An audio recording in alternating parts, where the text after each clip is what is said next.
Good evening, everybody, and thank you so much for making it tonight on a very busy Monday night from Houston traffic and the Nicholson traffic.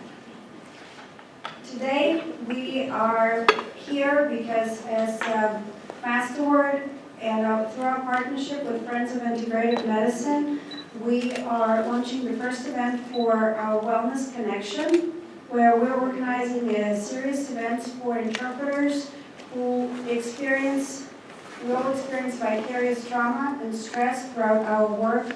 We'll experience when we have to sit with a mother whose child died, or we're sitting through a rape investigation, or telling somebody news about a really bad disease. And as we handle that throughout the course of our day, then we kind of take it home with us. And what do we do with that after we go home? How do we handle it as an individual? So we thought about launching a program to help interpreters have finding tools that will help us release that stress and be in a better shape for the next day so we can help the next patient even better. And today we're very grateful that Dr. Alejandro Chaoul is going to give this wonderful class lecture to us. Dr. Alejandro Chaoul is Assistant Professor and Director of Education at MD Anderson Integrative Medicine Program, where he conducts research using mind-body techniques with cancer patients. He holds group and individual meditation classes and directs the educational initiatives on integrative medicine. Dr. Chaoul is also an associate faculty member at the McGovern Center for Humanities and Ethics at the University of Texas Medical School, where he teaches medical students in the areas of spirituality, complementary and integrative medicine, and end-of-life care. Alejandro Chaoul is also advisor for the Rothko Chapel. He lectures regularly at the Young Center, at the Asia Society, at Esalen Institute, and many other places. Dr. Chaoul has prepared a special presentation for us, or workshop, titled An Integrative Approach to Managing Stress, Mind-Body Health. And he will teach us how to manage the stress and vicarious trauma that we can experience during the course of our work that can affect our physical, psychological, and emotional states. Dr. Chaoul has very extensive experience in the area of mind-body practices. He's taught many classes, he co-authored many books, he wrote many books.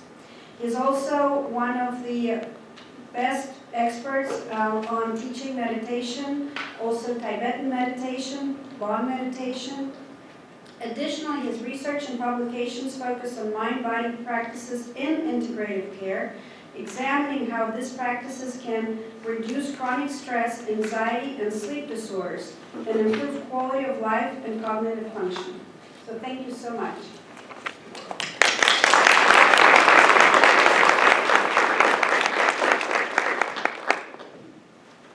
Thank you, Mila, for that extensive bio. Good evening, everyone. Buenas noches. Bonsoir. Buenas noches. Gonda Delek. Laila Tov. Saya Kahir. Bonjour. Now I don't know many more, but you know many more.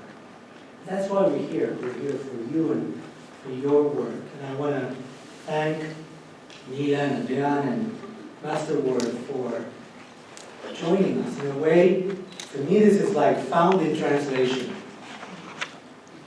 And this is an important part of what we have at MD Anderson, but also outside. I know many of you actually come here to work with our patients. I know it both from an insider and outsider.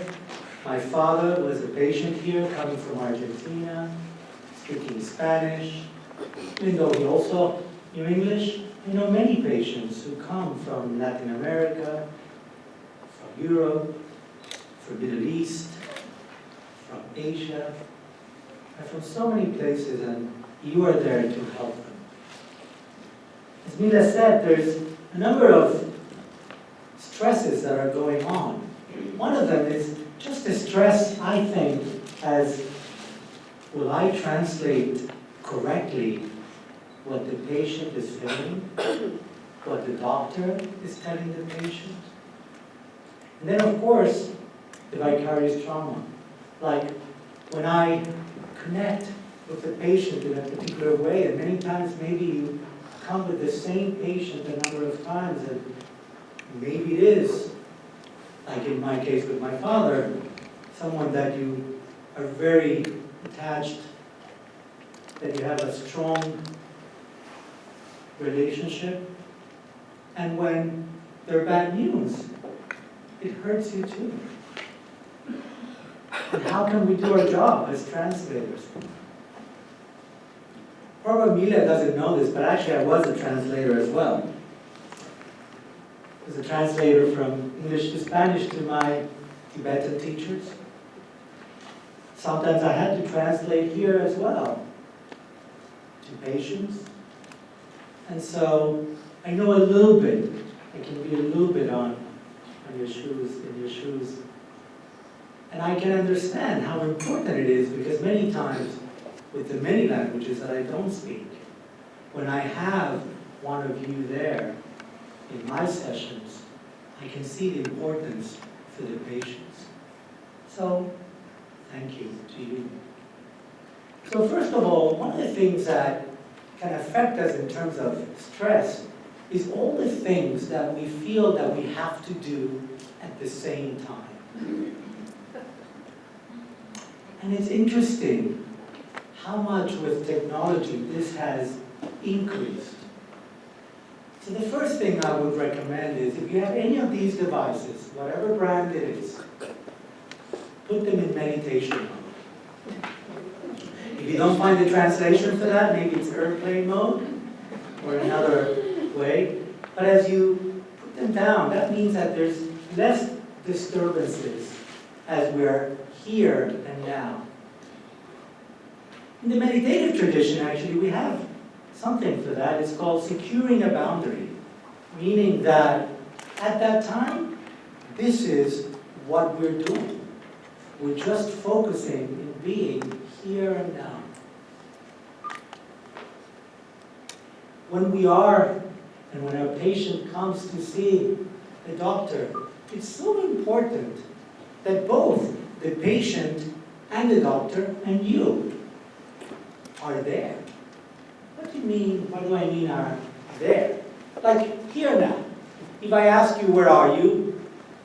Well, if you know the building, you might say the name, but at least you'll say MD Anderson. If I ask you, really, where are you? Maybe your mind went to, did I park in the right place? Oh, this food from Hippo Kitchen was really good. Or maybe I need more food after this. Your mind goes back and forth. And partly is, how can we have it here and now? Interesting research shows that almost 50% of the time, our mind is not here. Our mind is somewhere else. In some of the Asian traditions, they call this, that's the part that we call our monkey mind. That mind that goes from thought to thought, emotion to emotion, and it's hard to be here and now. And research also shows that when we are here and now, we're actually happier. So, I remember one time, a friend of mine who now moved to California, we used to work here. He said, you know, Ale, did you realize that now every patient's room has a meditation device? I said, Jim, what's that? He said, you know, every time I go into the room, and before I go in, and I press the gel, the soap, and I rub my hands and wash them, I take a moment to wash my monkey mind, to take a deep breath and connect. And if I'm able to do that, then I'm able to bring that as I am with the patient and the doctor. What I find interesting, and we found interesting things like this in research, is that sometimes it seems that there's a lot of bubbly energy in the room. But if one person is able to ground, the others also can ground.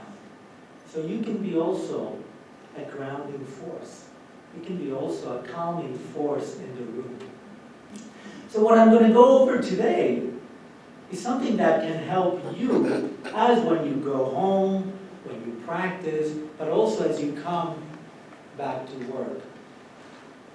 Now, what I thought of doing was start by showing some of the research, showing some of the things in a way, kind of the translation between East and West as well, or between a community of meditators and a community in medicine, and how these can relate.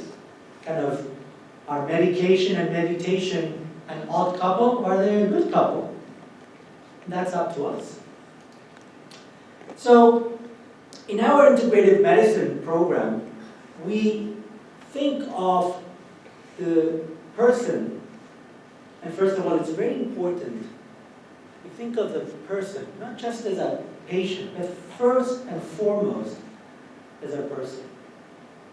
A person that happens to be, in this moment, in our institution mostly, living with cancer. And so, on one hand, a lot of the times in this large institution, which since I came in, when I came in 15 years ago, we were 9,400 employees. Today we're 20,000 employees. And that as we are in these situations, we notice how we can get stressed. And so, as we are with our patient, as we are with the doctor, if we are able to really feel that we are more than just trying to get to the disease and to help them in their cancer journey. This journey is more what we call the illness experience. So for example, my background is actually in religious studies, in Tibetan religions, and I came into integrative medicine through the meditative practices.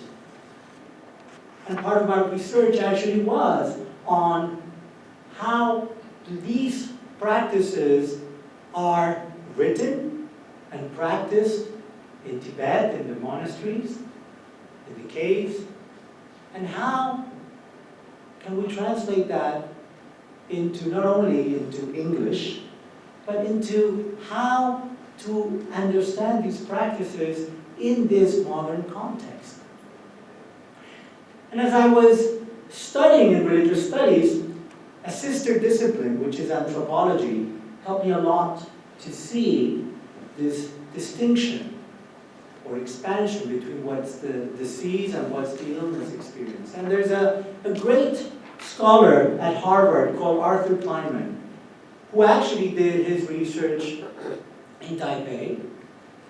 And he said that there's a difference between the disease, or in this case, the cancer that we're trying to make history, and the illness experience of the person that is living with that cancer, his or her family. And as you know well, what happens when they don't know the language? That's an added stressor. Not only is not knowing the language, but it's also not knowing the culture. And maybe, because they're here, they can't be working back at home. And there's an added stress, maybe a financial stress. And there's an added emotional stress because maybe they couldn't bring their family with them. Maybe they have to be apart from them for a long period of time. In some cases, they may not even know if they are going to see them again. All these things are part of the illness experience. And all these things are things that I know you confront day in and day out in your job. And part of it is, how do you cope with it?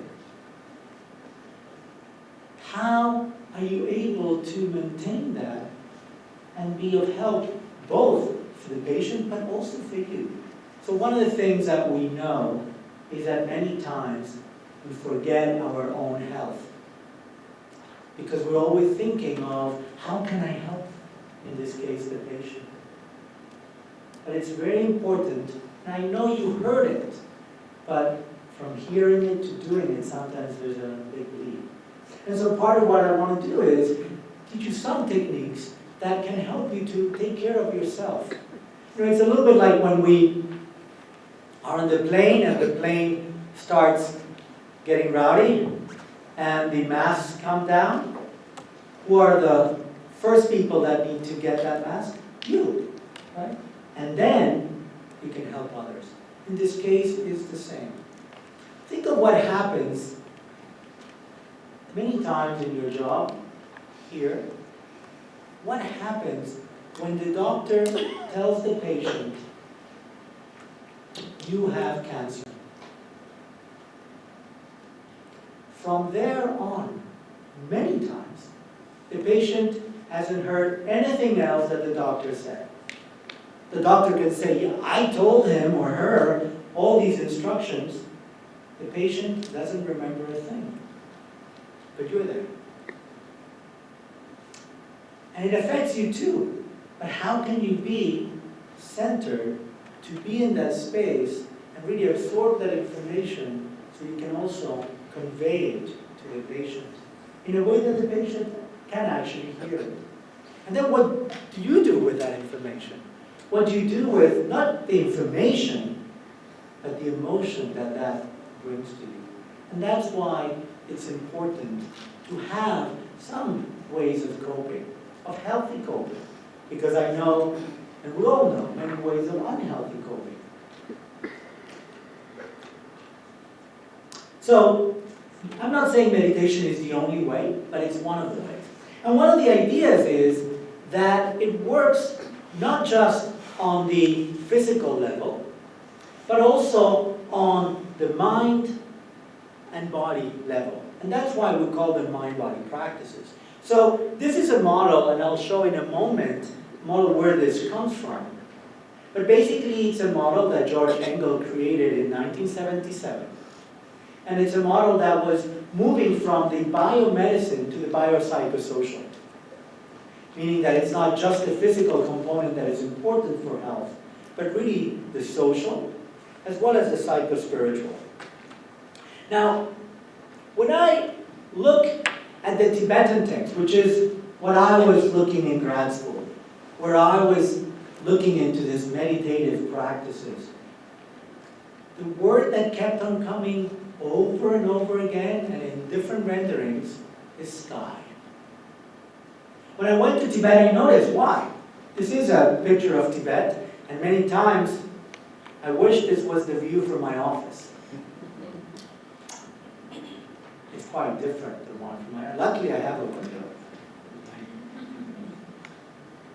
But my view expresses something different and actually affects me in a different way. So when I see these views, and then I see the writings that these people do, I notice, oh, that's why they're talking so much about space and spaciousness and so forth. And this word spaciousness is very important, and I'll come back to it. And I want to differentiate from spaciousness and spaciness, okay?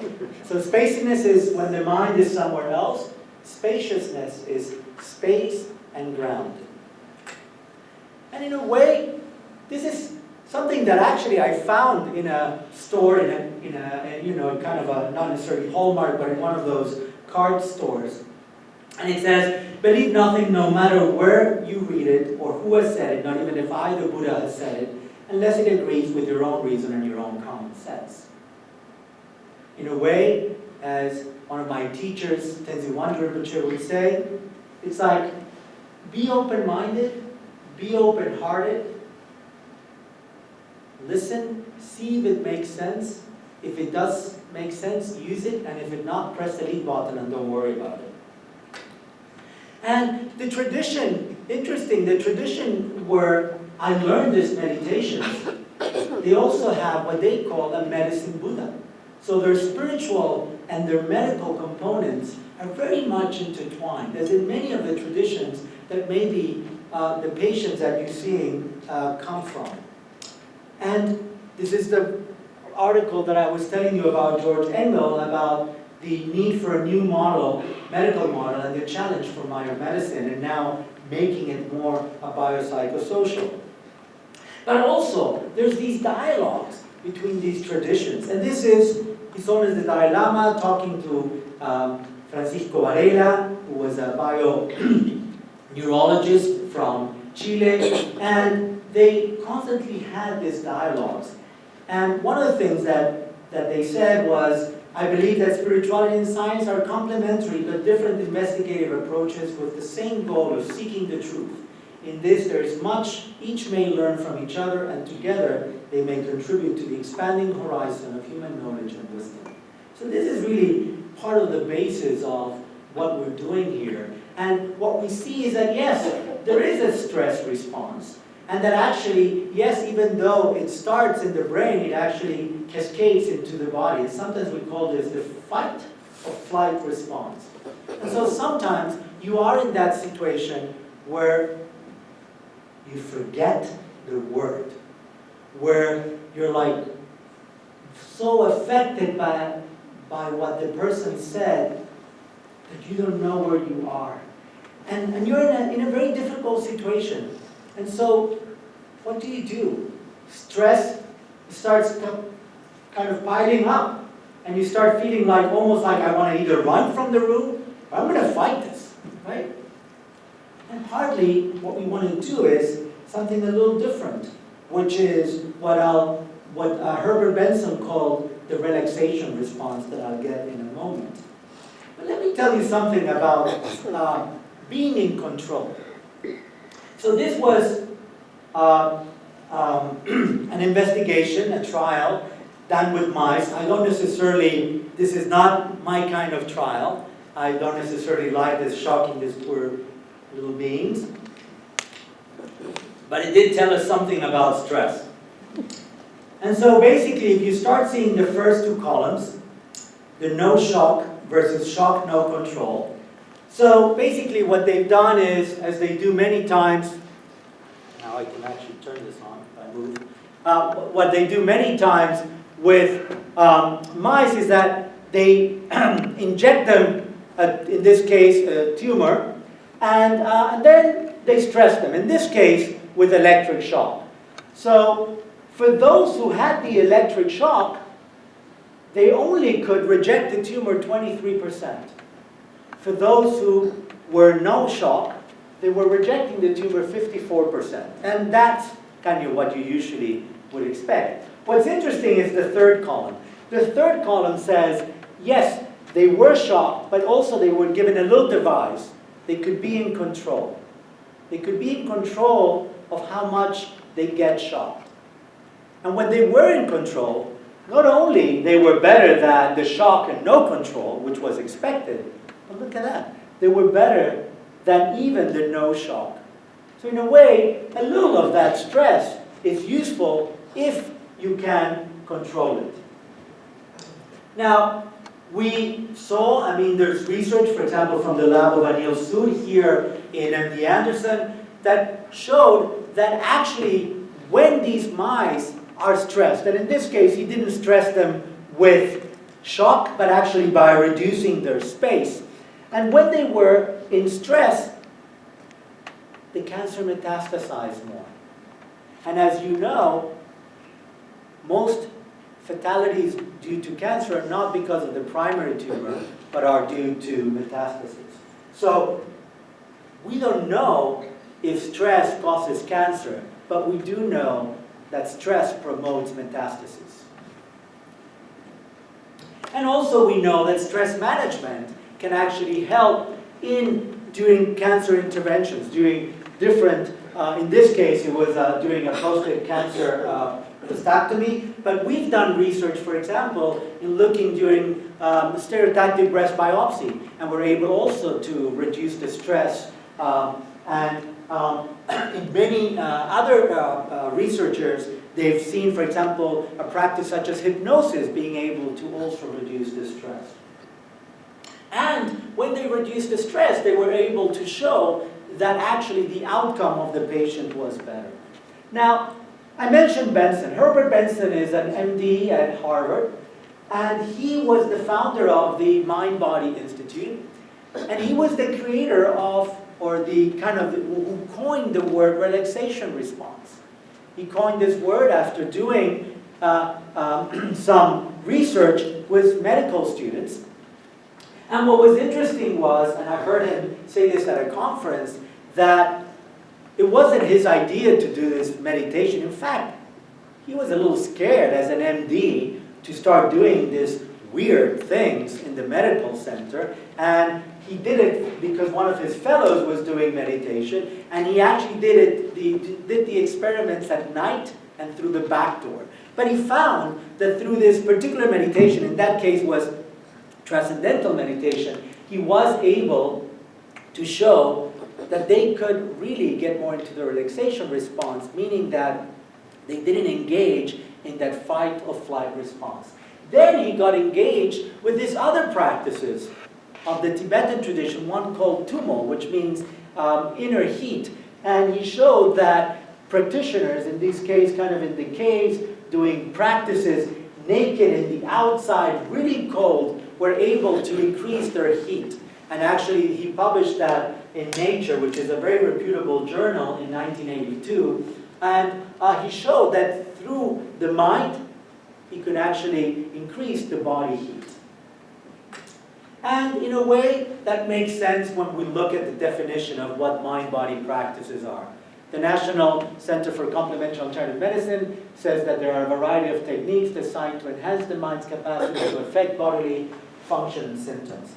Now, this is how we populate our model when we're here at MD Anderson. And you can see from the physical realm, not only what you usually know about surgery, radiation, pharmacy, chemotherapy, but all the things that we bring in integrative medicine, from nutrition and exercise, rehabilitation, and then in the psychospiritual, things such as psychiatry, cognitive behavioral, chaplaincy, meditation, yoga, tai chi, and in the social, things such as music therapy, groups, education, family support, and so forth, and all that towards optimal health and improved outcomes.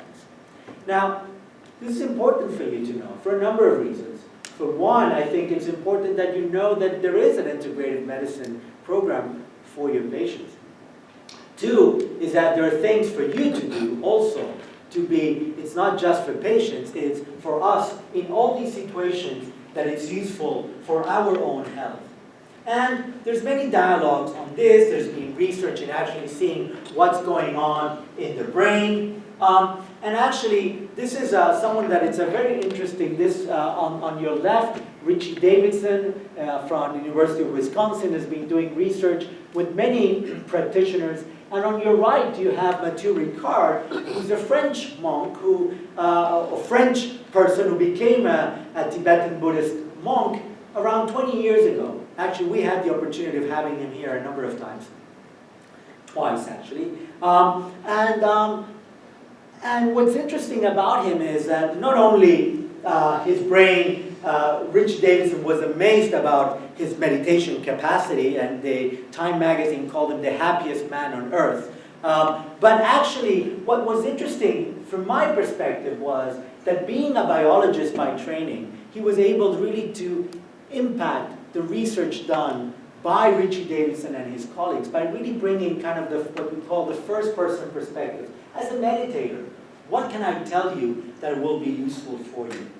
So, finding happiness, he noticed that by meditation, you can bring the left part of the brain more, promote that area, which brings more happiness.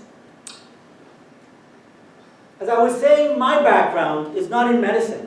My background is in mind-body practices. My background, as Mila said, is in Tibetan mind-body practice, and these are my teachers. So, Lopon Tenzin Namdak, who's almost 90 years old and lives in Nepal, and Tenzin Wangyal Rinpoche, who is around 50-some, and lives actually in the US. And in fact, he'll be in Houston next weekend, and I'll tell you if you're interested in participating in something that he's doing. But the important thing here is that when I was bringing these practices into what we're doing here, there was also a translation involved. And I'm not just talking translation from the Tibetan text to the English text, but actually from that culture, in a way bringing it from what I call from the caves to the clinic. And they were incredibly helpful. If they wouldn't have said yes, I wouldn't have done it. And so it's their help. And in fact, that's what they're doing there. They're looking at a Tibetan text. And as I many times say in this tradition, and what we'll practice in a moment, is that it's not just mind-body, but there's that connection, a link between mind and body. In some traditions, they call that energy, speech, and more importantly in many of these practices, breath. So we'll work with breath and how mind, breath, and body are connected, and how sometimes speech can be part of that as well. So we've done a number of different research here at MD Anderson with Tibetan yoga, with Hatha yoga, with Tai Chi and Qigong. Other people have done research showing alterations in the brain and immune function through meditation. Increasing of gray matter. This is really interesting. It's like going to the gym, right? You go to the gym, you pump your muscles, you go to the meditation gym, you increase your gray matter in your brain. There's another study showing that about telomeres. And so telomeres are protect each chromosome. And with age, or stress now, we know, they deteriorate. And when they deteriorate, they shorten, and then we age faster. Through meditation, we can protect those caps, those telomeres, and therefore we can reduce the age impact. So we've looked at things that are going in the brain and cognitive impairment, and particularly we looked at a population here, which is after chemotherapy, that they have chemobrain. They lost memory. And you probably have met many of these patients. And this also creates harder job for you as you're helping them in this process and trying to understand what the doctor is saying. And so we've done some research with that as well, with some sounds, and we'll practice at least one of them in a moment. And actually with that, we help them increase their memory and cognitive functions. And part of it is because they're called these warrior syllables, in a way, kind of these, as Tenzin Wangyal would say, it refers to the ability to conquer the forces of negativity, to clear away the obstacles, mental blocks, and so forth, and in a way connect to your authentic self.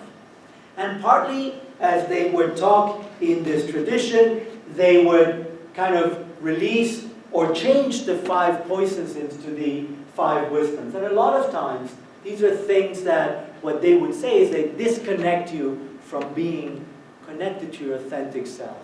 And so things such as anger and desire and pride, jealousy, and even ignorance or unawareness are things that disconnect you. And these are the things that reconnect you. And so through meditation, you can reconnect through these practices of wisdom and love and generosity, peacefulness and openness. And the reason why they are in a different color is because each one also relate to a different element.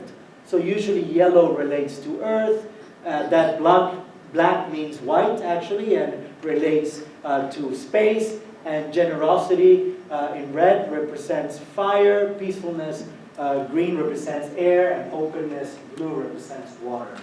And this is how they are all together. And this is one of the most important symbols in some of the meditation practices. And that in the center, it's a letter A, or A, but it's a letter A in Tibetan. And the letter A, especially done like this, is very important because as you see, it has, they say it has no ornaments. If you, I don't know, anybody, any chance knows Tibetan? One language that we don't know. Okay, that's okay. But, so, Tibetan, as some other languages, like Sanskrit, for example, they stack the letters. And they add letters, they have, you know, a prefix, a suffix, and so forth. And in this case, it's just one letter. So they say when this letter is just like that, it means it has no other ornaments. And this sound of ah is actually in every sound of the alphabet. So in the Tibetan alphabet, you know, it's ka, ka, ka, ma, cha, cha, cha, nya, ta. So every alphabet, if they don't have any other vowel, it's always with ah. And that's why they say the ah is at the core of every sound in this tradition. So when they say ah, means that they open that space. Again, relates to spaciousness. And the other colors represents the other elements. So in a way, you want to have that harmony. The other elements connecting internally, internally connecting to the other elements. So when we see them like this, as I was saying, these are the elements. Space, earth, fire, air, water, and at the center, that is consciousness. And in a way, they would also say that every part of the element represents a part of your body. So the earth represents more kind of your bones and flesh, and the fire represents your heat, the water represents all the fluids, the air represents your breath, and the space represents your consciousness. The other part that I wanted to bring to your attention, something that you know, and it's that connection. That connection between what happens when we are by ourselves, and in this case, kind of practicing, and what happens when we bring that into the connection when we are with the patient. So in this case, it's with a caregiver. But also, you are part of that caregiver team.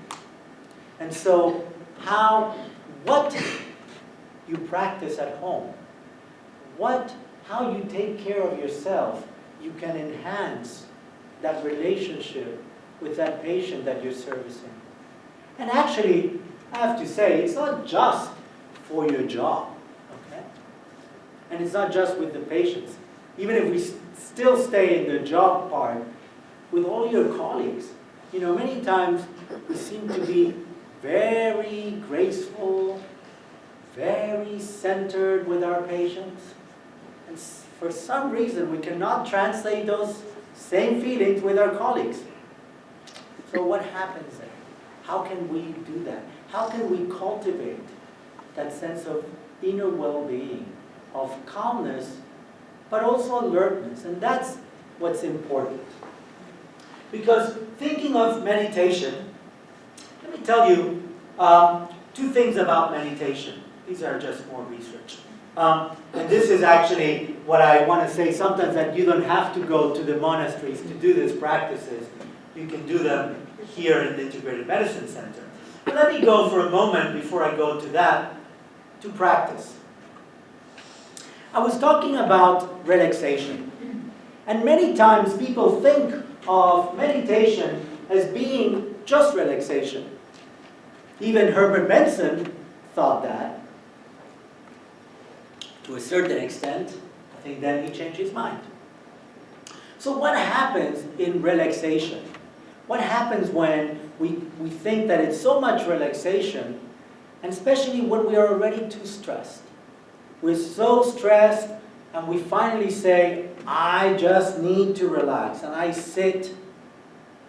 And many times, we have maybe a drink with that, but let's not have a drink. Let's just sit. What happens when we sit and we say, oh, such a difficult day, I'm so relaxed. Maybe the other thing that we tend to do, TV. No, let's not do the TV. So I'm relaxed.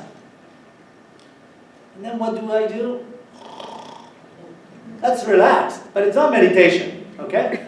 So partly what we want to do in meditation is find that space to relax, but still find awareness. If we go to the metaphor, space is be open like the space, but also bring the clarity that that space has. So space, many times we just focus on the space aspect, but space and light are really interconnected. So in a way, one way of thinking of meditation is really being spacious, and being luminous. So one of the meditations I want to start with is meditation with breath. To focus. And why to focus? Because when our mind is wandering, remember what I said at the beginning, our mind wanders 50% of the time. Actually, I'm exaggerating, 48% of the time. But let's round it to 50. So half of the time, our mind is wandering. How can we reduce that? How can we focus? And what happens? So when we're focusing, we're catching the mind. We call it one focused attention. And what happens when we're focusing, we're not letting the mind wander. When we don't let the mind wander, it's a sense of more relaxed because we don't need to attend to all these other things.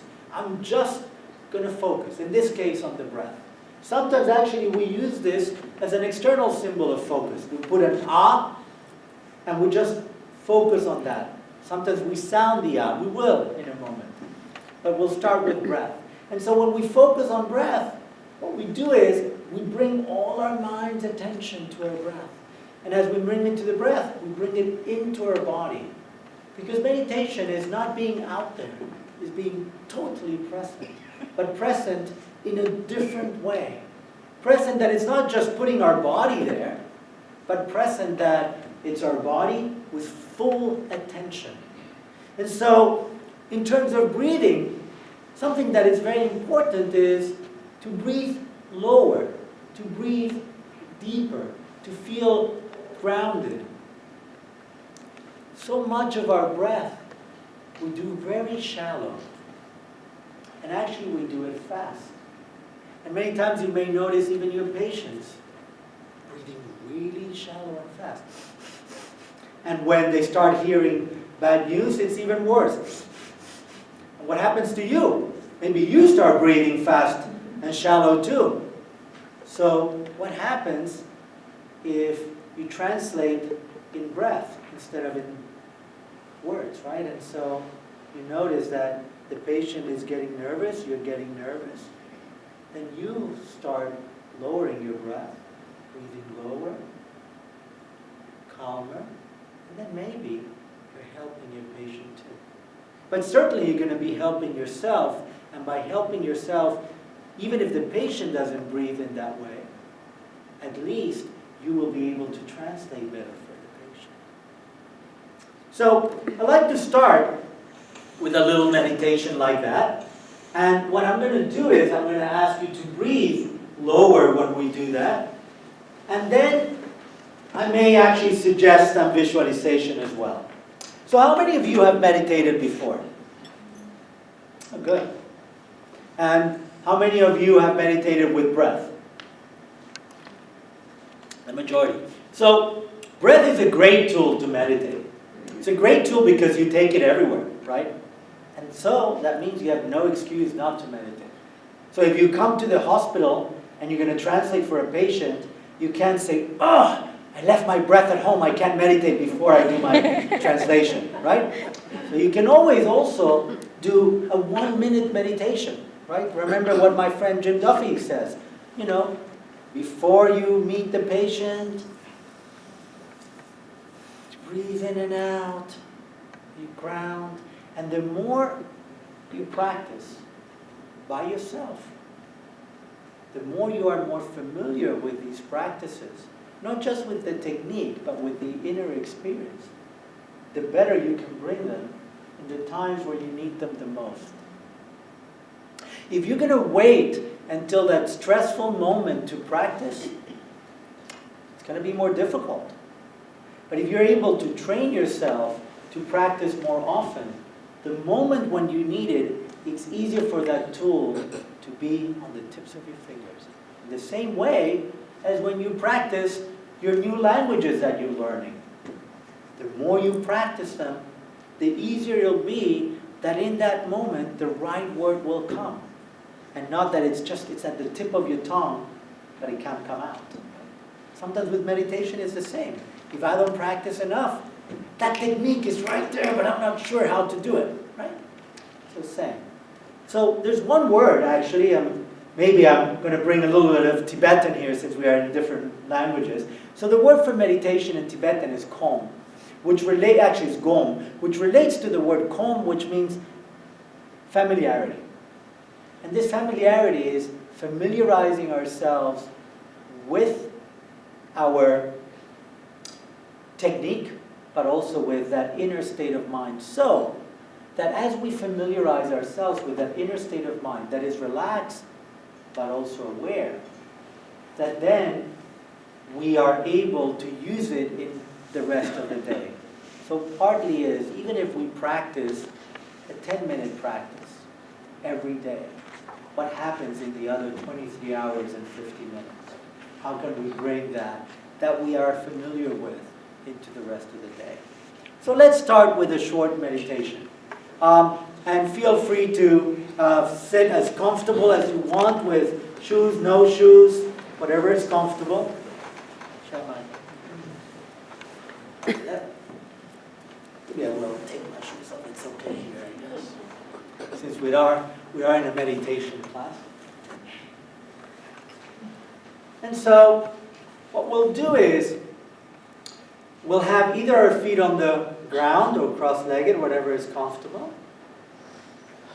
And what I ask you to do is to pay attention to your breath.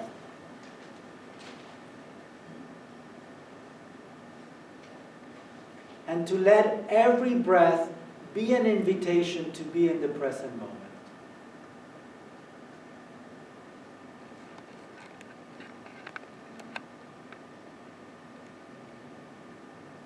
Breathe in through your nose. And not just into your lungs, but allow that breath to go lower into your abdomen. And let it come out through the nose. If you need to let it come out through the mouth, that's okay.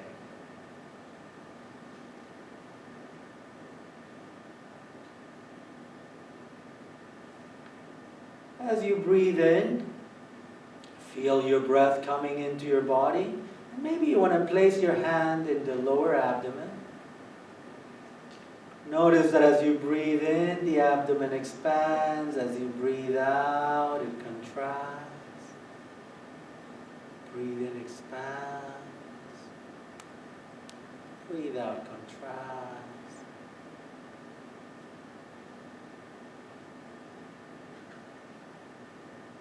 And then as we keep on breathing, we can breathe lower, feeling more grounded here and now. Every breath being an invitation to be in the present moment. And if our mind gets distracted, we don't judge it. We don't criticize ourselves for being distracted. We just gently bring it back to our breath. Breathe in and out.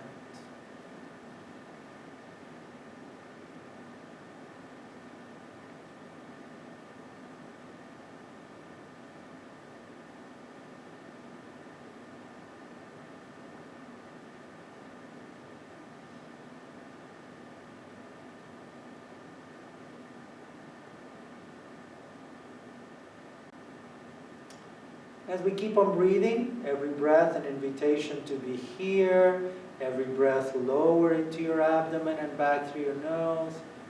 Straighten your back, lengthen your back. If it's comfortable, even stretch your arms up, almost like wanting to grab the sky, and keep on breathing.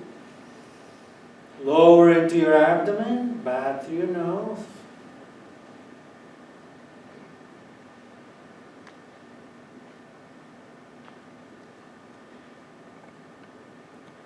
Mind guiding the breath from your nose into your abdomen. Back through your nose. When you're ready, allow the arms to come down, back to your knees. Relaxing your shoulders, your back is straight. And if it's comfortable, bring your hands together. One on top of the other, resting on your lap. Palms up, elbows out. So you open your chest and you can breathe lower.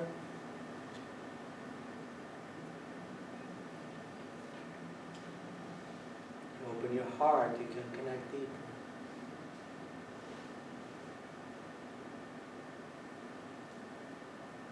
You relax your shoulders, but the back is straight. Relax your jaw, relax your tongue, but place it on the upper palate or behind your teeth. Relax the eyes. You can close them, but not too tight. Or you can look, by opening your eyes, you can look to the tip of your nose and into the ground, the peaceful gaze. Relax every tension in your face, tension in your body as your back is straight, as you breathe.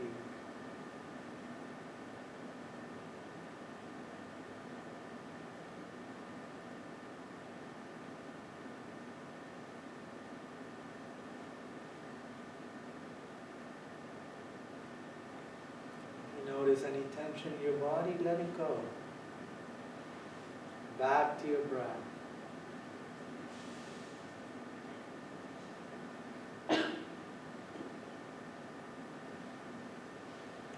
The mind is going to that thought, back to your breath.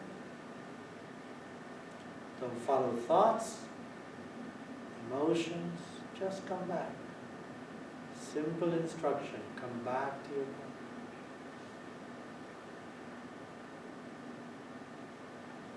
Breathe lower into your abdomen, back through your nose.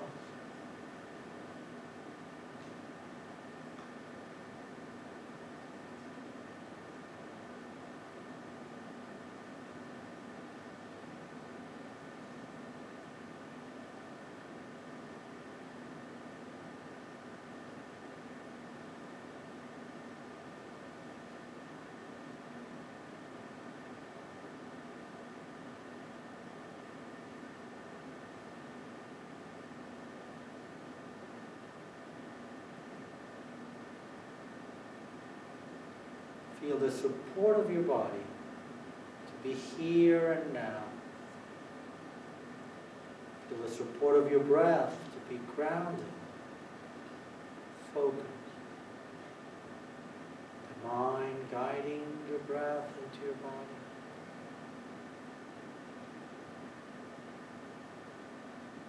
If you need more focus, you can visualize your breath as green light. Feeling that breath, this green light coming all the way down to your abdomen, back to your nose. That breath is green light nurturing every cell of your body, nurturing you emotionally, mentally, and spiritually. And that as you breathe out, you let go what you don't need. That stress, that tension, that thought, just let go. And instead, breathe in that nurturing quality, that supportive green light. Do it a few more times at your own rhythm. If your mind gets distracted, getting back to the breath and the green light.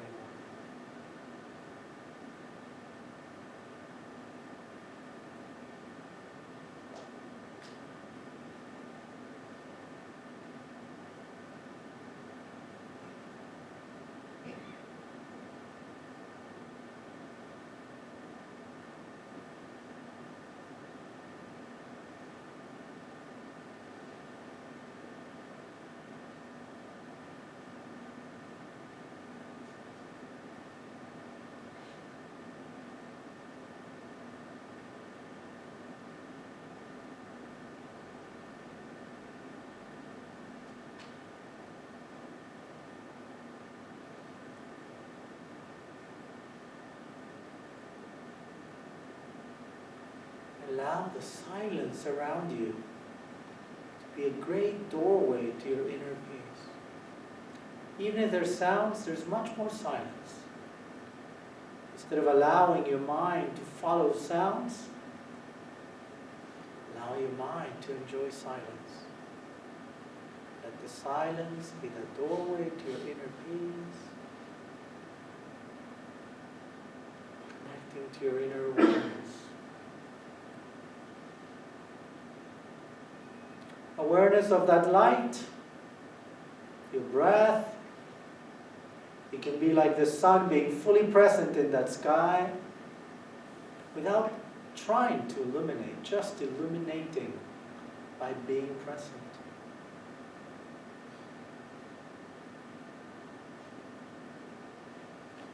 Every breath settling in that space, connecting with light, with presence.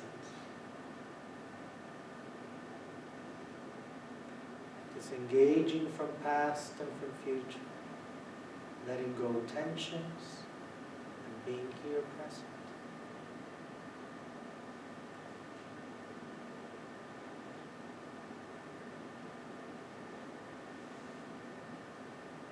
That inner space is your inner home that is always there for you. Every breath an opportunity to nurture.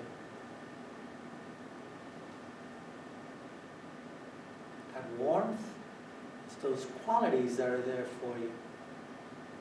Your loving kindness, your compassion, your inner joy. That naturally arises from that space when you're able to be there. Spacious and aware. In that sky with awareness, light.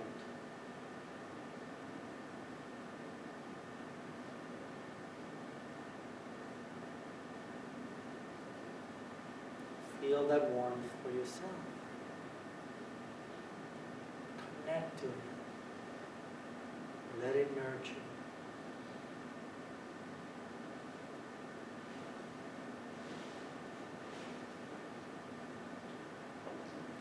Let that warmth of loving kindness, compassion, joy, peace of mind nurture you, and your heart is open. You are giving it to others as well.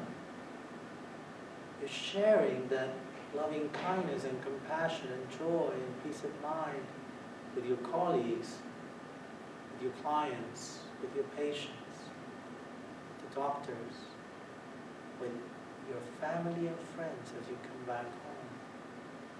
And if you're able to be connected as you do that, as you're giving, you're receiving, and as you're nurturing, you feel nurtured. You don't lose the space,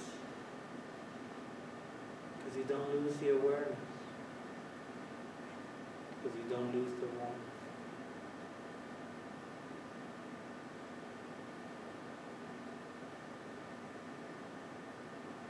Be more familiar with your inner home. You can be there as much as you want.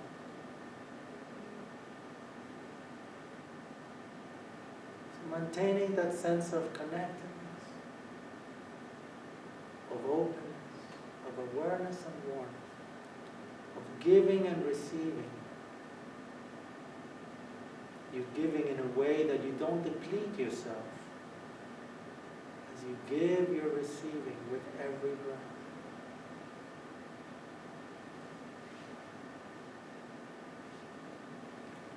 Maintaining that sense of connectedness. Without needing to open your eyes yet, slowly allow your body to relax. You want to relax your legs, or your torso, or your hips. But don't focus on the body, still focus on your breath as you relax your shoulders and your neck and your head. And slowly you allow your eyes to open, maybe open and close a few times, as you integrate with the external world without losing touch of your inner home. So you do that slowly, very slowly.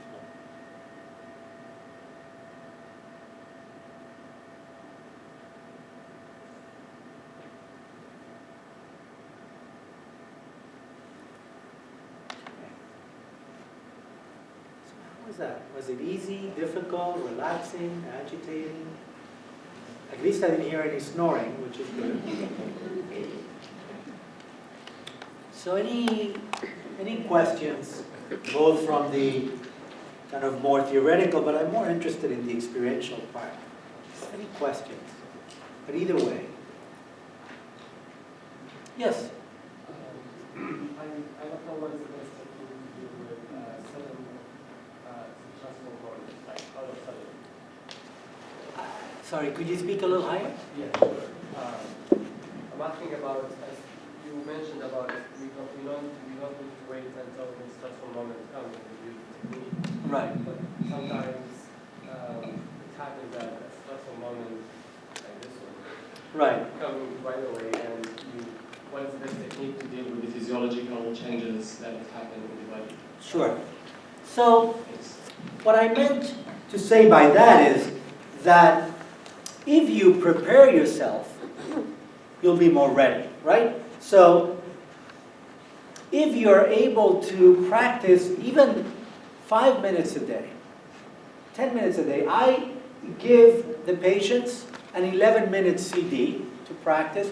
We have in our website, and you actually have in front of you the meditation resources to do that. Now, what you're saying is, I didn't practice, I get into that stressful moment, what do I do? So, one of the simplest techniques is use your breath. Even if it's not meditation, just see what happens when you breathe lower. See what happens if you're able not to react. Right? You know, I think in all the languages, and you can correct me here, we have this saying that if you're going to get angry, count till 10 first. Right?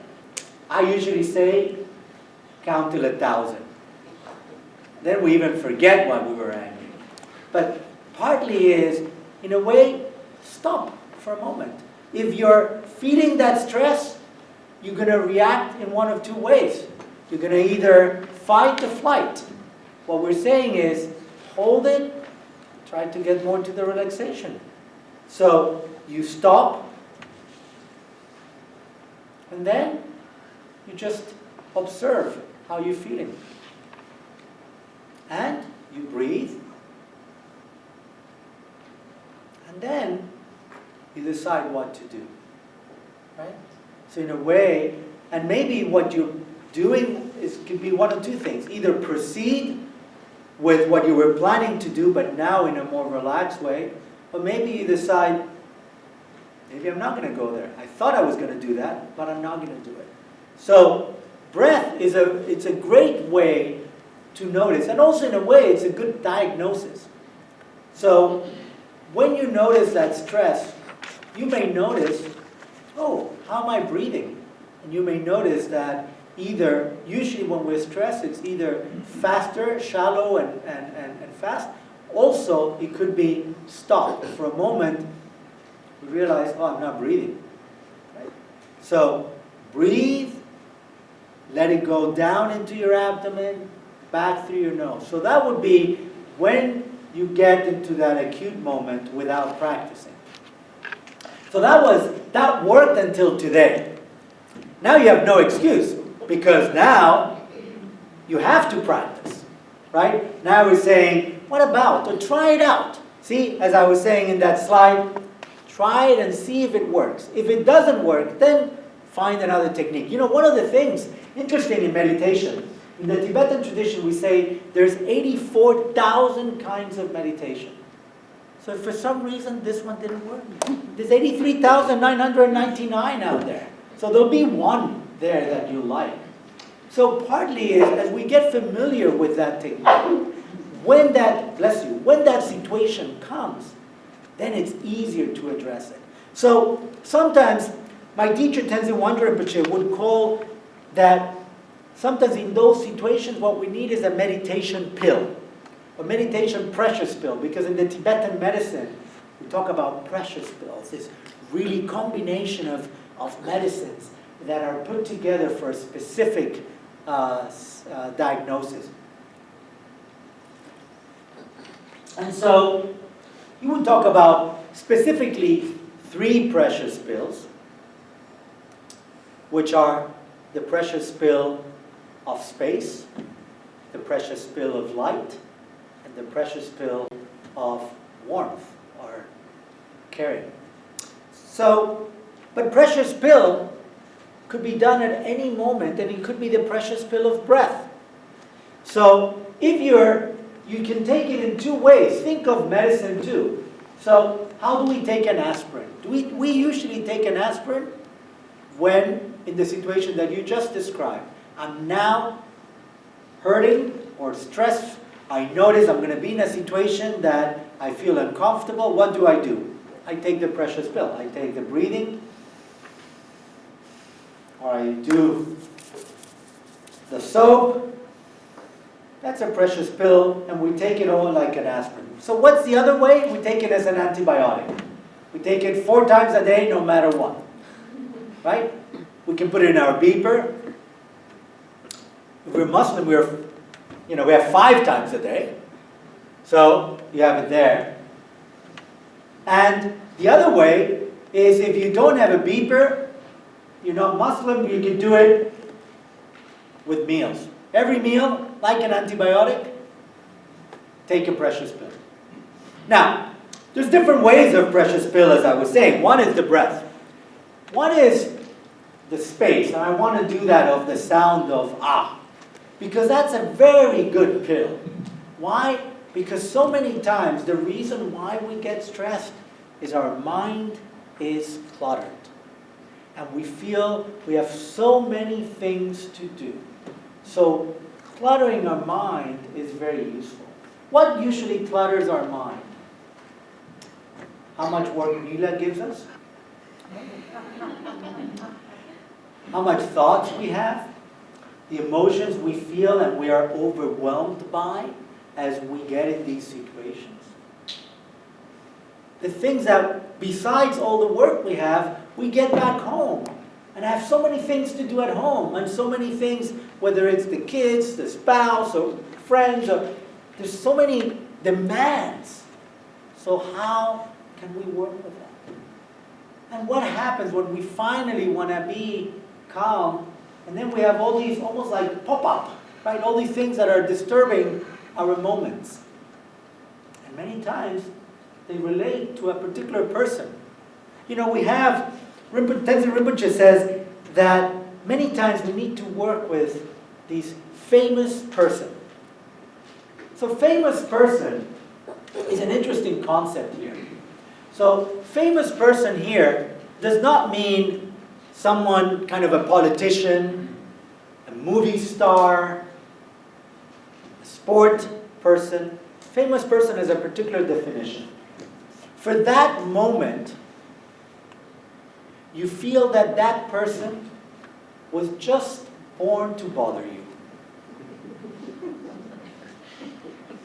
Could be anyone. Could be someone very close. Today, actually, a patient said, "Oh, my sister, my daughter, my friend," you know. So what happens is, so I'm meditating and I want to work with something. That comes up, and the immediate reaction is, "Go away." Right? Don't you know I'm meditating? But here we do the opposite. We say, "Thank you, welcome.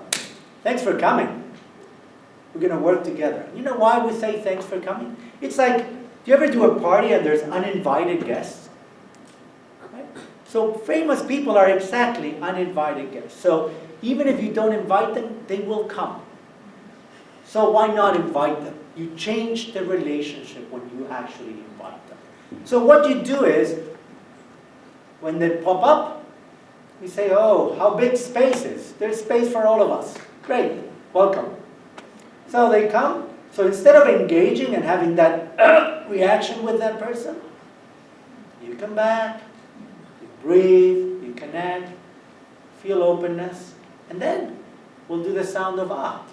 And the sound of ah has this white light that clears. Now, what are we clearing? We're not clearing the famous person, which is what you probably wanted to do, right? We're not doing that. What we're doing is we're clearing that feeling with that person, right? So if my boss gave me too much work on a Saturday and Sunday, and I feel like when I'm meditating, my boss keeps on popping up, when I'm saying, I'm not clearing my boss away. What I'm clearing is that sensation of with my boss. And so what's happening is, as you clear it, new possibilities come up. It's quite amazing. And I've seen many, including in my own experience, of things that suddenly new possibilities arise that you never thought of. And even it works for projects, and it works for me as a translator in the few times that I still need to translate. Because what I do as a translator is I clear all my stuff so I can just kind of bring what they say and bring it here. I'm not putting all my stuff. Even if I know about what I'm talking about, I'm translating what this person says, right? So I'm just trying to be as a clear channel as I can. So when I'm clearing, it's a great place to be, to just come without my emotions, without my thoughts, and without this feeling that, oh, I know what they're already talking about. Because the moment I know what they're already talking about, I miss what they're actually saying. Right? So is a great practice to clear that. So, and it's very short. It's like a meditation pill. So, how are we doing now? So on one hand, what happens when we practice with sound is that besides the breath, I mean, it's carried by the breath, it's carried in the exhalation, and each one does it. So each one will do it.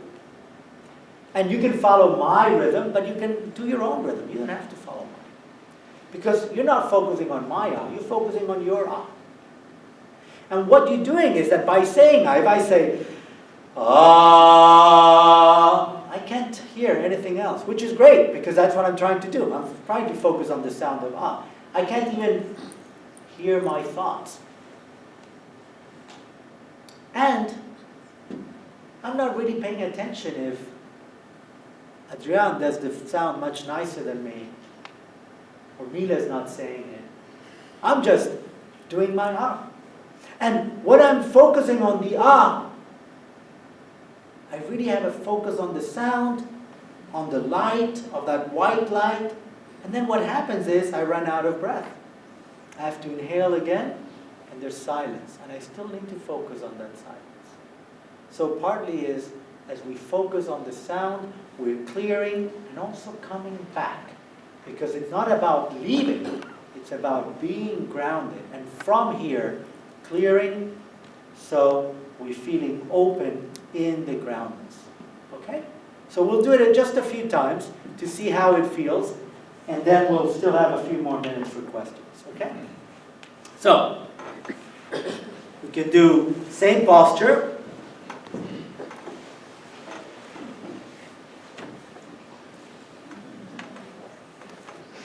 We can stretch a little bit again. Come back to the equanimity posture, breathe in and out. Have your mind's attention on your breath, breathe lower into your abdomen and back through the nose.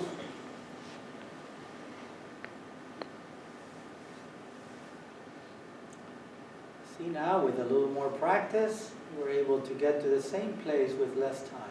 Good. Breathing in and out. Back straight, shoulders relaxed. Chest area open.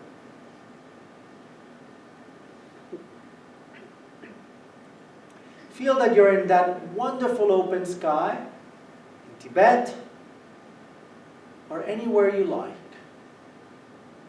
But instead of going there, you're going to bring that sky here.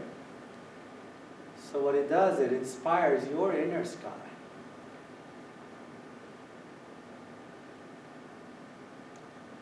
Breathe into your inner sky. Connect to your inner sky.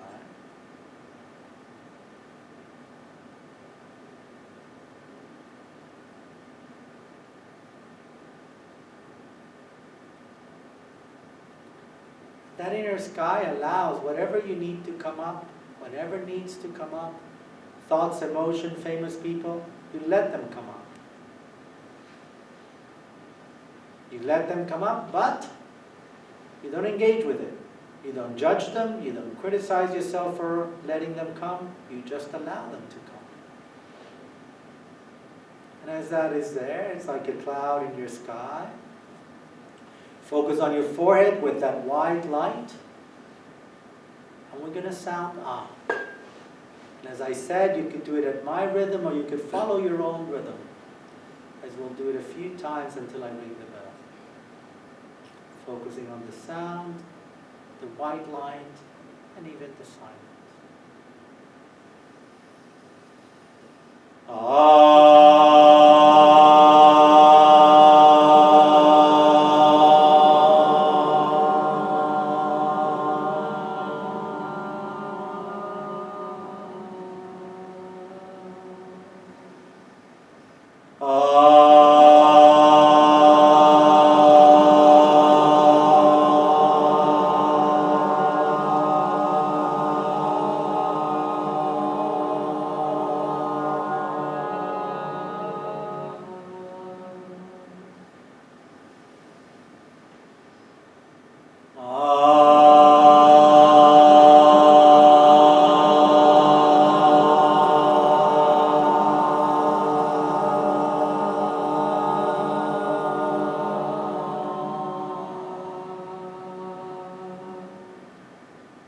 Don't be shy.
Keep on breathing.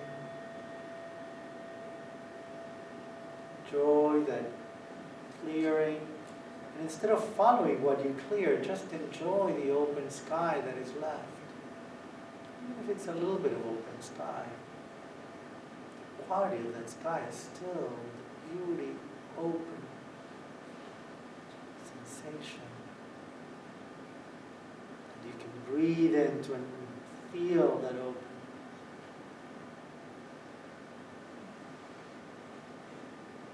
Connect and ground in that spaciousness, full of possibilities. Your mind's attention guides your breath, and you are in control in those possibilities. You're open to what comes.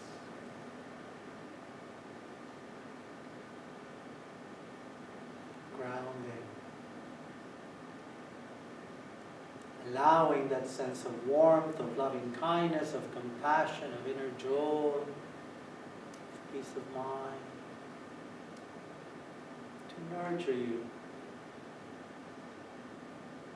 With every breath, more connected and present. With every breath, more familiar,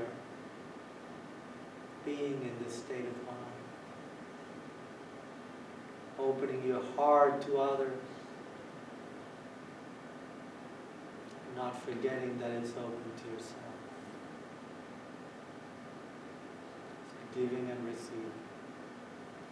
Nurturing and feeling nurtured.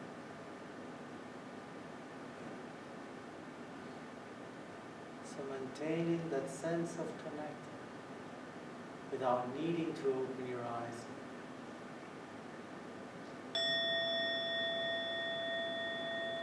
Take a moment to relax your body, still focus on your breath and the sensation of openness and white light.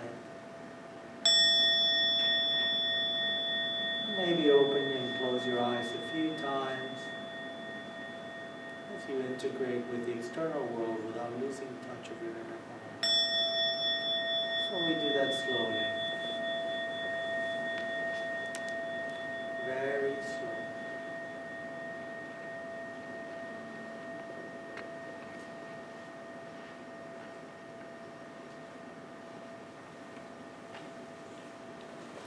So how was it with the sound? Was it easier? Better? Okay, good. Why did you feel it was better? What was easier for you? Yeah. Because in case it's a women's issue, having 400 thoughts at the same time, and when I was trying to basically breathe in and out, my mind was all over the place, even I was trying to keep it. You're getting the mic on the back. Oh, so basically, I was trying to breathe in and out, and bring my thoughts, and bring myself here, but they were escaping anyway. So I think when the sound is so full, so big, so that doesn't allow you to go anywhere. So I really could enjoy it. Excellent. Excellent. So in a way, what we're doing is we're building our toolbox, right? So you have breath with a little bit of visualization, you have now sound. So you can see, well, sometimes the breath works, sometimes the breath doesn't work. So what do I use instead? And so that's how you build that. Great. It's good that you realize that. Yes?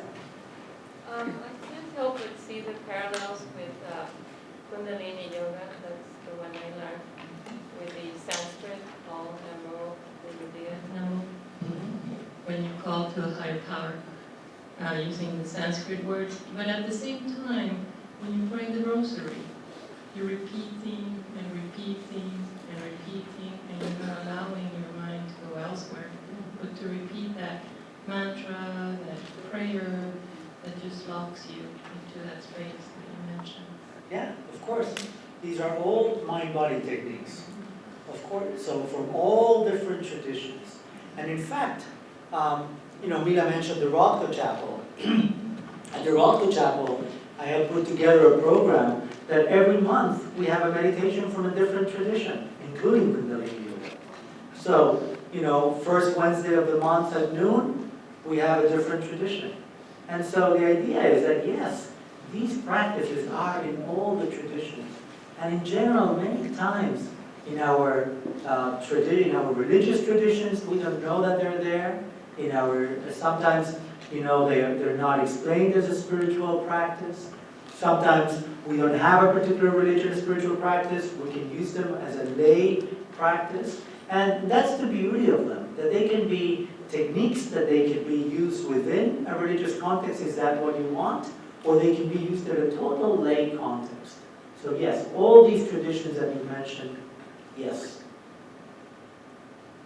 Yes, sir. I felt as if I was being transported somewhere, like I was traveling.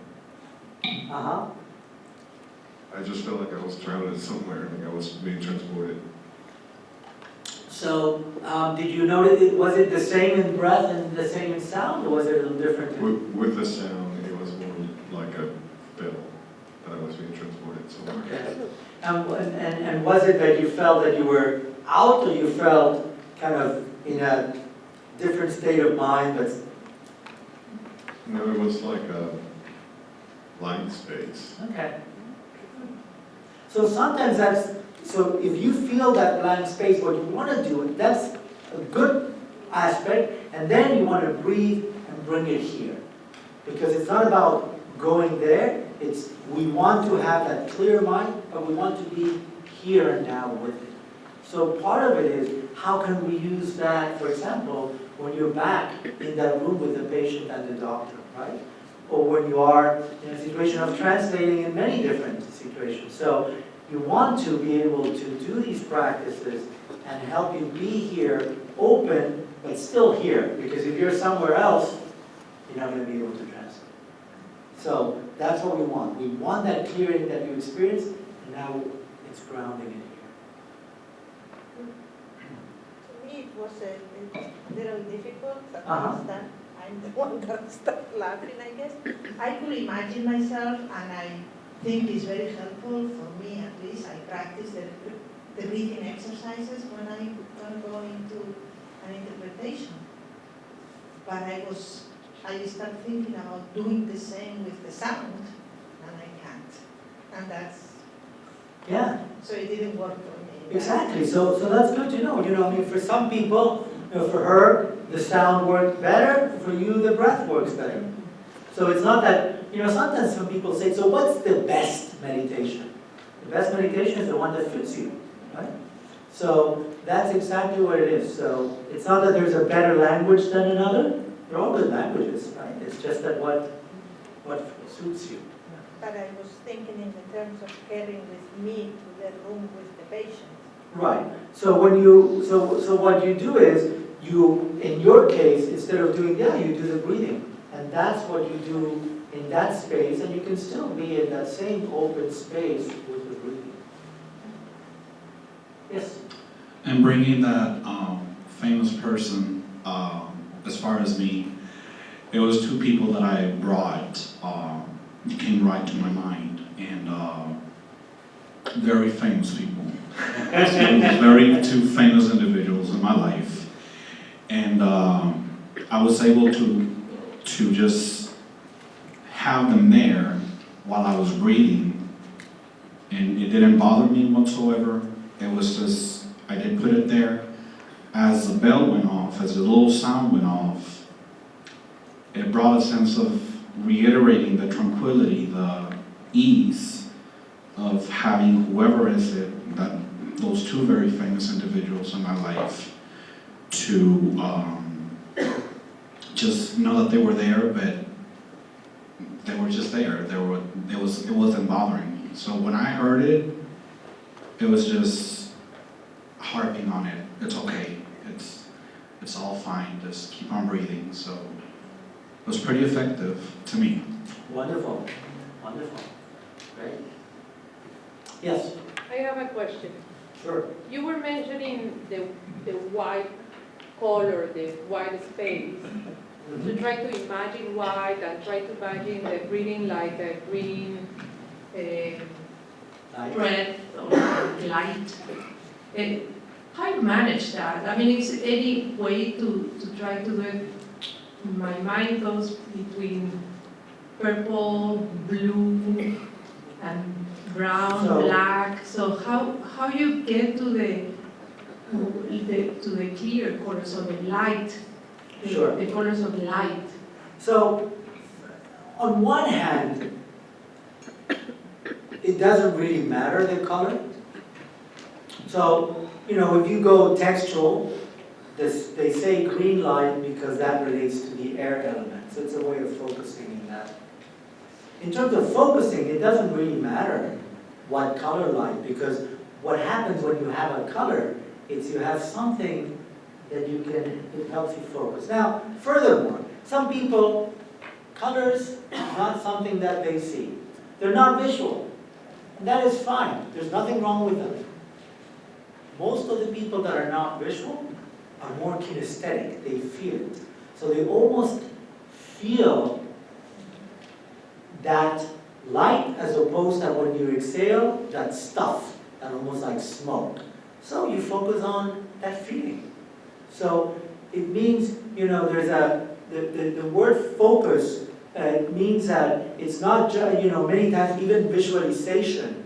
For example, many times they use this word visualization. And in these practices, sometimes I don't know if it's not a mistranslation, because most of the times it is even for example, in Tibetan, it does work. Mikpa means related to the eyes, but actually what they mean is the focus of the mind in the object, in this case, the breath. So whatever you are using as a helper, that works. So if it's a sensation, you use the sensation. If it's a visual, you use the visual. Yeah, actually, I remember this patient who said, you know, I've been coming to so many classes and I still visualize purple. Purple is great. That works. Yes, ma'am. I just think that meditation is great, like early in the morning before you start work. But if you are already interpreting and something goes, always something comes up that can shock you, or when you feel stressed out for the patient, in that moment is maybe you take a deep breath, but it is not enough time to meditate. Probably what you do, you take a deep breath and then you put yourself in control in the situation. It is more of control than meditation when stress hits you right there. So that's what I was You do saying. not have the time. Sure, and that's what I was saying about meditation, Bill.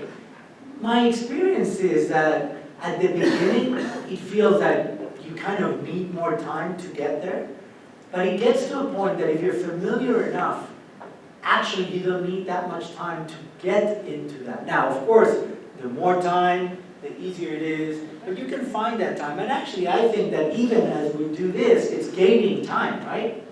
It's taking an extra minute to do that. So what happens is, the more you're familiar in your morning practice, as you were saying, the easier it will be that when it hits you at that moment, even if you only have 2 minutes, those 2 minutes of meditation will be much more powerful than if you did in practice.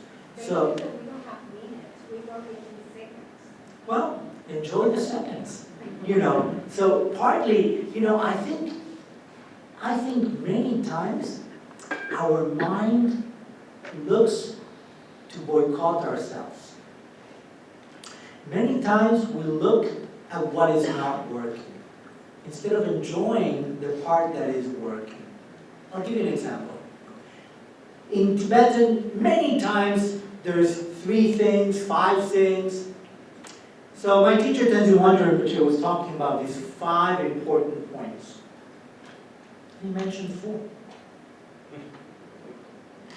Everyone wanted to know the 4th. He was saying, those 4 are not enough. He gave you 4 wonderful points, but no, everyone wants to know the 5th. This is the 5th was better. 5 seconds are fabulous 5 seconds. So, you know, sometimes it's good to enjoy whatever we have, and yet, if we then happen to have a little more time, enjoy it too. But if we don't, you know, it's not like, oh, now I can't do it because I only have 5 seconds, or I only have 1 minute instead of the 4-minute meditation that you said. So take what you have and let from there expand. And that's what space allows us to do. And in a way, it seems, at least my experience is, time stretches.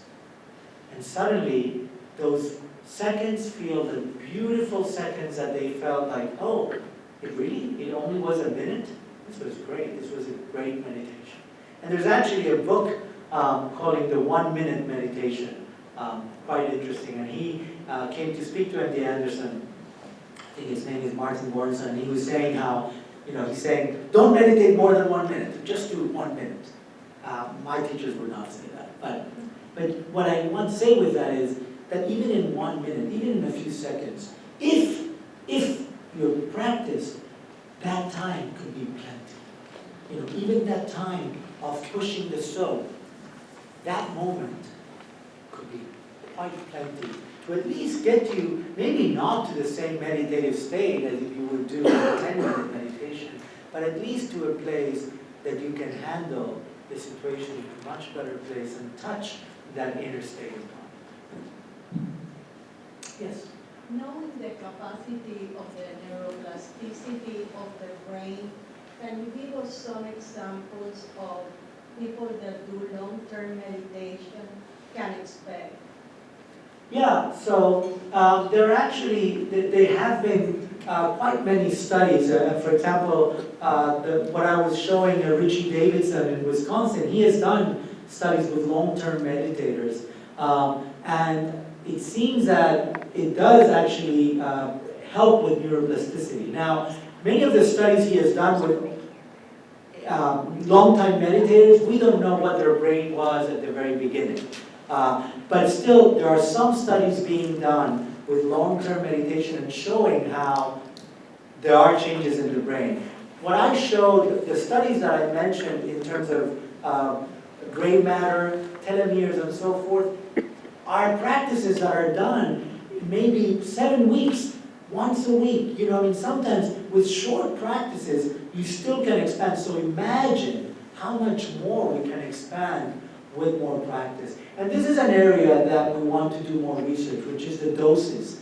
How much dose do we need to really find, to get to what aspects of neuroplasticity, of changing the aspects of the brain. So yeah, it's a territory that is being researched, and I think much more research is going to be flourishing from that. So thank you for bringing that up. Yes? I'm very susceptible to guided meditation or hypnosis because I've done it before.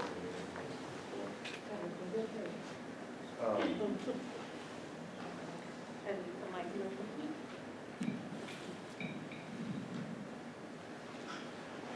I'm very susceptible to guided meditation or hypnosis. I've done it a few times in my life. But obviously, there's somebody else guiding me through it. How can I learn to just do self-meditation? So, partly, you know, when you have these guidance, whether there is a particular person, like in this case I was doing it, or you have a CD, or, you know, you have a helper. But what's important is, what are you feeling with it? So, the more you get familiar to that feeling, the more that you'll be able to, you know, kind of let go of the helper. So for example, sometimes we do practices where we're focusing on an external object, like that or like a candle. And what we do is, we're really focusing on that and focusing, and at one point, we take it out. And can we still focus? Is it the same when we have it and not have it? So in a way, it's the same as you say with the tape. You know, you practice with it, and at some point, you take it out and practice and see what happens. It's like taking out the training wheels. You know, it might be wobbly at the beginning, but you'll get it. Are you coming? So let me, before you kick me out. No. Yeah, let me just talk about what we have here. And actually, we gave you a number of resources in print, but also we have them in our website. There's many different meditations, both in audios and videos for you to use. And then more about the integrative medicine program, but specifically we have a library that is there for you. And then this is the program that I was mentioning. My teacher, Tenzin Wanjiru, will be coming and teaching about awakening sacred art. And sacred art here doesn't mean just art, it means creativity. So any form of creativity, kind of, as he says there in that quote, creativity can be seen as a state of natural flow, one that spontaneously and effortlessly gives birth to all experiences of body, energy, and mind. And that's this weekend at the Jung Center. It'll be Friday evening. It's a talk. You can come just to the Friday evening, or you can stay for Saturday and Sunday as well. So in a way, this is what I like. This is when I see my teacher, who actually I got to see him again this year. I try and see him as often as I can. This is what he inspires, both the aspect of wisdom and the aspect of happiness. So with that, with a photo of Mathieu Ricard, thank you very much. And I really appreciate having me for this talk.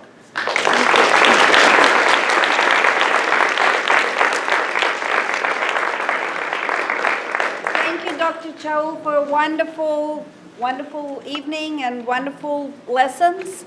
And Friends of Integrative Medicine, they have a program, you have a program once a month, I believe? So the Friends of Integrative Medicine, the idea of the Friends of Integrative Medicine is to really bring what we learned here at MD Anderson, in both in our research and our clinic, about prevention, about treatment, about survivorship, through practices of lifestyle, whether it's mind-body practices, whether it's nutrition, whether it's acupuncture, whether it's massage, and how we bring it to outside the medical center.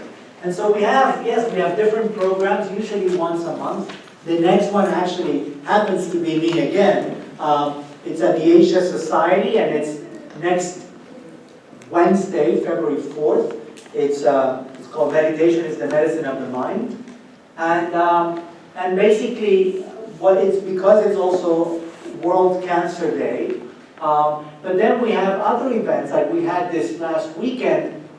We had an event, a small event, where we were, thanks to Angela, the one who cooked for you today, she guided us in the farmer's market, learning how to shop in a farmer's market. Sometimes we learn about music therapy. We'll actually have a music therapy session coming up. So there's many different events that you all will have access through MasterWord. And we also are planning on additional events for interpreters, and on our website we're launching Wellness Connection. We know that everybody has a very busy schedule, so some of the events and teachings will be available as a recording on the website, so that if guided meditation is something that helps you more, you'll be able to basically log on to your website, and go through a guided meditation as well as other tools. So thank you so much, and we really appreciate it, and appreciate everybody for coming here.